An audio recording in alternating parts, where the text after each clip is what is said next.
Grabe, no? Organic yan. Ha?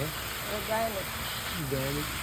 Saka ibang klase ng lasa niya, no? Ito yung nabibili. Siyempre naman Ang kasi. sarap.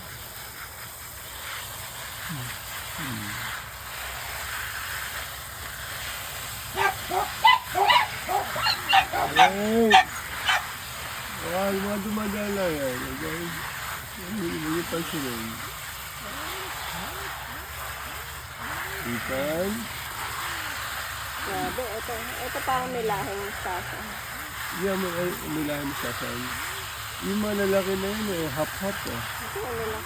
Yan, may ano yun, parang napulinit yung pechay, saka mustasa. Ito na yung ano, mga putol.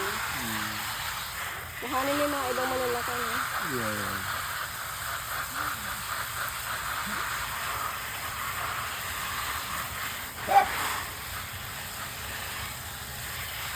Ang dami. Nakatuwan. Ano kailangan nila.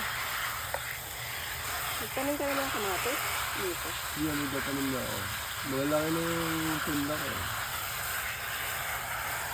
Ang maganda kamatis yun. Pero yung talong, di tayo makapag-ano ng talong.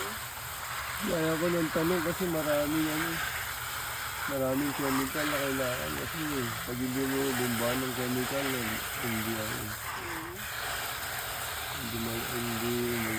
hindi lalaki kasi yung kakainin ng mga insectum, hindi. Ito mustasa to. Kaya Ay, malaki hindi, na. ano, may lahi.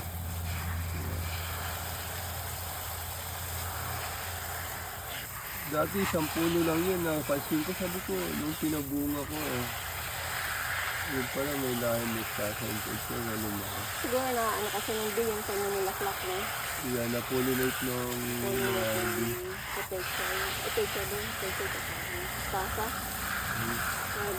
Kaya naging hybrid na siya, hindi na manilate.